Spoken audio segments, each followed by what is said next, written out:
जर तुम्ही मला विचाराल पीसीओडी मध्ये प्रेग्नन्सी राहण्यासाठी काय काय अडचणी येऊ शकतात, तर मी सांगतो तुम्हाला सगळ्यात मेन प्रॉब्लेम जो आहे पीसीओडी मध्ये, ज्यांना खरंच पाळी रेग्युलर नसते, ह्याचा अर्थ असा की त्यांच्या शरीरामध्ये नॅचरली जे बीज बनायला पाहिजे ते बनतच नाहीत.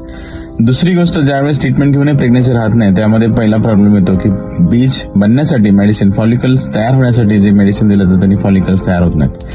तिसरी गोष्ट, ज्यावेळेस फॉलिकल्स बनतात त्यावेळेस रप्चर होत नाही, आणि रप्चर झाल्यानंतरही त्यातून जे बनणारं किंवा बाहेर पडणारं जे बीज असतं, अंड्यातून बाहेर पडणारं जे बीज असतं त्याची क्वालिटी खूप कमी असते. हा चौथा प्रॉब्लेम. पाचव्या प्रॉब्लेम मध्ये पीसीओडी मध्ये प्रेग्नन्सी राहिल्यानंतर ते टिकत नाही.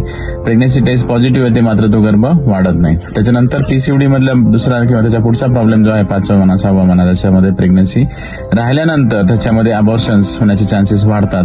काही केसेसमध्ये एक्टॉपिक प्रेग्नन्सी, नळ्यामध्ये गर्भ अडकण्याचे चान्सेस वाढतात कारण गर्भाची क्वालिटी कमी असते. आणि त्याच्यानंतरच्या केसेसमध्ये काही पेशंटला तो अचानक गर्भपोटामध्ये दगावणं किंवा अवेळी डिलिव्हरी होणं, त्याच्यानंतर पेशंटचा बीपी वाढणं, या गोष्टी पीसीओडी मध्ये फार कॉमन असतात. त्याच्यामुळे पीसीओडीच्या पेशंटला ट्रीटमेंट राहण्याच्या अगोदर घेणं गरजेचं आहे, आणि राहिल्यानंतर व्यवस्थित दर महिन्याला म्हणा किंवा डॉक्टरांकडे मार्गदर्शन घेत राहणं फार महत्वाचं असतं.